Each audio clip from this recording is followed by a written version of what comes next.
മഹാലക്ഷ്മി സീരിയലിന്റെ ഇന്നത്തെ എപ്പിസോഡ് റിവ്യൂയിലേക്ക് എല്ലാവർക്കും സ്വാഗതം. അങ്ങനെ മേഘനാഥൻ പറഞ്ഞതുപോലെ തന്നെ സ്വാതിയാണെങ്കിൽ തകർത്ത് അഭിനയിക്കുകയാണ്. സ്വാതിയുടെ രണ്ടും കൽപ്പിച്ചുള്ള ആ ഒരു അഭിനയം കണ്ടിട്ട് തന്നെ കണ്ണൻ മനസ്സിൽ ചിന്തിക്കുന്നുണ്ട്, നിന്നെ എപ്പോഴും ഞാൻ ഒരു പെങ്ങളായി മാത്രമേ കണ്ടിട്ടുള്ളൂ, ഒരിക്കലും നിന്നെ ഞാൻ ആ സ്ഥാനത്ത് കാണുകയില്ല. പണ്ടും അത് അങ്ങനെ തന്നെയായിരുന്നു. എന്തായാലും നീ എത്രത്തോളം അഭിനയിക്കുമെന്ന് എനിക്കൊന്ന് കാണണല്ലോ എന്ന് കണ്ണനും മനസ്സിൽ കുറിക്കുകയാണ്. പിന്നീട് മഹിയാണെങ്കിൽ തന്റെ അമ്മയെ കാണാനായിട്ട് കരുനാലയത്തിലേക്ക് വരുന്നുണ്ട്. ഈ സമയം മുത്തശ്ശി ആവട്ടെ അവളെ ആട്ടി വിടുകയാണ്. അവിഹിത സന്തതിയെയും ചുമന്നുകൊണ്ട് നീ ഇങ്ങോട്ട് വരണ്ട എന്നും ആ പാവം കണ്ണിനെ ചതിച്ച് നീ ഒരിക്കലും ഇനി ഇങ്ങോട്ട് കയറണ്ട എന്നൊക്കെ പറയണം. ഇതൊക്കെ കേൾക്കുമ്പോൾ ശരിക്കും എനിക്ക് സത്യങ്ങൾ തുറന്നു പറയാൻ തോന്നുന്നുണ്ടെന്ന് മോഹിനി പറയുമ്പോൾ, കുഞ്ഞൊന്ന് ഇങ്ങോട്ട് വന്നോട്ടെ, അതുവരെയല്ലേ ഇവരുടെയൊക്കെ നാടകങ്ങൾ നടക്കൂ, അത് കഴിഞ്ഞാൽ നമുക്ക് എല്ലാ സത്യങ്ങളും തുറന്നു പറയാം എന്നൊക്കെ പറയണം. പിന്നീട് പ്രതാപനുമായിട്ട് മഹാലക്ഷ്മിയുടെയും കണ്ണന്റെയും കാര്യങ്ങൾ സംസാരിച്ചു കൊണ്ടിരിക്കുകയാണ് മേഘനാഥൻ. എത്രയും പെട്ടെന്ന് അവളിൽ നിന്നും സ്വത്തുക്കൾ വീണ്ടെടുക്കണം, അതുപോലെ സ്വാതിയെ കണ്ണനെ കല്യാണം കഴിപ്പിക്കണം. സ്വാതിക്ക് ചെറിയൊരു പ്രതീക്ഷയുണ്ട് അവന്റെ രണ്ട് കാലുകളും അനങ്ങുന്നതിൽ. അതുകൊണ്ട് അവൻ എഴുന്നേറ്റ് നടക്കുകയാണെങ്കിൽ അവനെ തന്നെ അവൾ ഭർത്താവായിട്ട് കാണും, അല്ലെങ്കിൽ മറ്റേതെങ്കിലും ജീവിതം അവൾ നോക്കട്ടെ, അതും സ്വത്തുക്കളെല്ലാം തന്നെ അവളുടെ പേരിലേക്ക് ആക്കിയിട്ട്. എന്തായാലും സ്വാതിയെ കല്യാണം കഴിക്കാൻ അവൻ മടിക്കുകയാണെങ്കിൽ പിന്നീട് അവനൊരു ദാമ്പത്യ ജീവിതമില്ല. പിന്നെ മഹാലക്ഷ്മിയെ പോലെ പുറമെ നിന്നൊരു പെണ്ണെ കല്യാണം കഴിക്കാൻ ഇനി അവൻ തയ്യാറാകില്ല എന്നൊക്കെ മേഘനാഥനും പ്രതാപനും തമ്മിൽ സംസാരിക്കുന്നു. ഇനി പഴയതുപോലെ തന്നെ എല്ലാം കൈയടക്കണമെന്നും അവർ തീരുമാനിക്കുകയാണ്. അതോടൊപ്പം തന്നെ മഹിയെ തട്ടിക്കളയാനും തീരുമാനിക്കുന്നുണ്ട്. ഇനിയിപ്പോ നമുക്ക് ഒറ്റയ്ക്കൊരു തീരുമാനം എടുക്കണ്ട, കണ്ണനോട് കൂടി ചോദിച്ചിട്ടാവാം പുതിയ പുതിയ തീരുമാനങ്ങൾ. മഹാലക്ഷ്മിയെ കൊല്ലാനുള്ള ദേഷ്യത്തിൽ തന്നെയായിരിക്കും കണ്ണൻ, അതുകൊണ്ട് നമുക്കൊപ്പം നിൽക്കാൻ ചാൻസ് ഉണ്ട്. എന്തായാലും അവനോട് കൂടി ഒരു അഭിപ്രായം ചോദിക്കാമെന്ന് മേഘം പറയുന്നു. പിന്നീട് കമലേശ്വരൻ തറവാട്ടിലാവട്ടെ സ്വാതിയാണെങ്കിൽ അവിടെ അങ്ങനെ താമസം ഉറപ്പിച്ചിരിക്കുകയാണ്. അവളാണെങ്കിൽ പാചകത്തിനെ കുറിച്ചുള്ള ബുക്സ് ഒക്കെ തന്നെ വായിച്ചുകൊണ്ടിരിക്കുന്നുണ്ട്. എന്തായാലും പാചകം പഠിക്കണം, കണ്ണന്റെ മനസ്സിൽ എങ്ങനെയെങ്കിലും ഇടിച്ചു കയറണം എന്നൊക്കെ അവൾ രണ്ടും കൽപ്പിച്ച് തീരുമാനമെടുക്കുകയാണ്. ഇതൊക്കെ കണ്ടുകൊണ്ട് കരുൺ അങ്ങോട്ട് വരുന്നുണ്ട്. ഇതെന്താ നീ ചെയ്യുന്നതെന്ന് ചോദിക്കുമ്പോൾ, കണ്ണേട്ടന് വീട്ടിലത്തെ ഭക്ഷണങ്ങളല്ലേ കൂടുതൽ ഇഷ്ടം, അതുകൊണ്ട് തന്നെ ഞാൻ പാചകം പഠിക്കാനായിട്ട് തീരുമാനിച്ചു. അപ്പച്ചിയുടെ കൂടെ എപ്പോഴും അടുക്കളയിൽ കയറണം.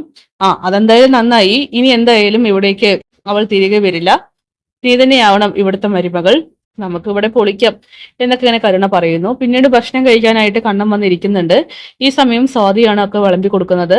സ്വാതിയോട് കണ്ണൻ ഇരിക്കാനായിട്ട് പറയുമ്പോൾ, അത് വേണ്ട കണ്ണേട്ട, ഇതൊക്കെ ഞാൻ ഉണ്ടാക്കിയ ഭക്ഷണമാണ്, കണ്ണേട്ടൻ ടേസ്റ്റ് ചെയ്തിട്ട് പറയും, ഞാൻ എന്നിട്ട് ഇരിക്കാമെന്നൊക്കെ പറയുകയാണ്.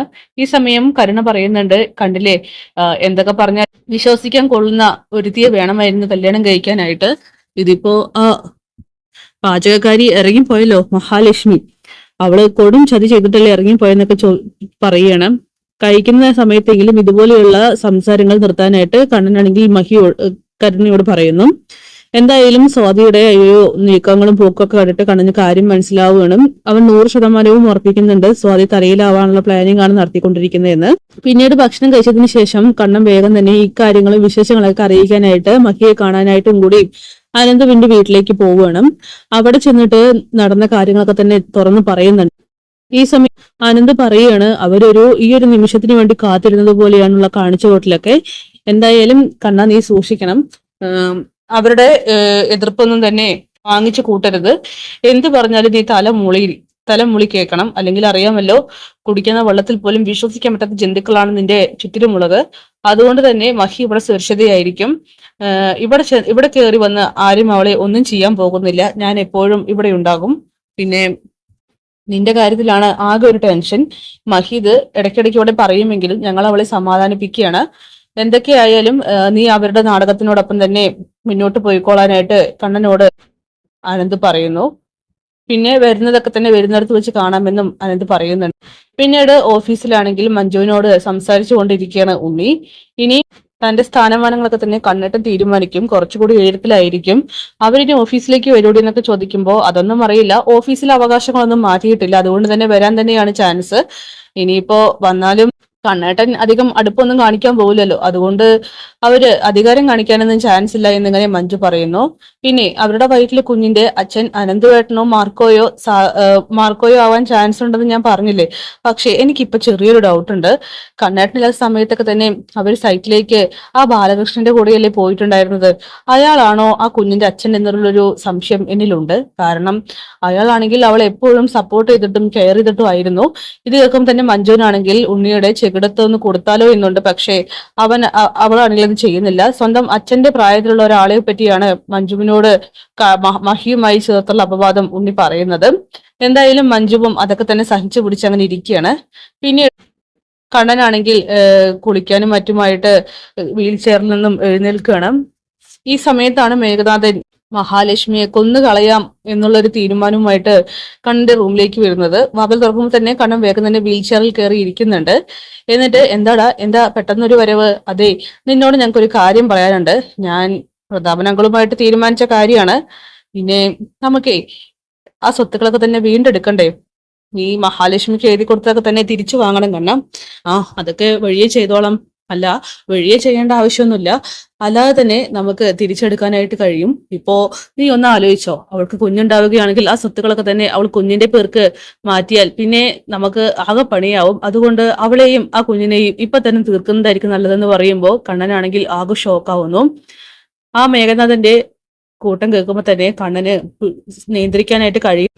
എന്തായാലും അവനാണെങ്കിൽ സകല നിയന്ത്രണവും കൈക്കൊണ്ടുകൊണ്ട് പറയുന്നുണ്ട്, മഹാലക്ഷ്മിയെ ഒന്നും ചെയ്യരുത്, അവളുടെ രീതിക്ക് ജീവിച്ചോട്ടെ എന്നൊക്കെ. അത് നിന്റെ നല്ല മനസ്സുകൊണ്ട് പറയുന്നതാണെന്നൊക്കെ കണ്ണനോട് പറയുമ്പോൾ ഇതിനെക്കുറിച്ച് ഇനിയൊരു സംസാരമില്ല. ആരെയും ഇല്ലാതാക്കിക്കൊണ്ട് എനിക്കൊരു ജീവിതം വേണ്ട.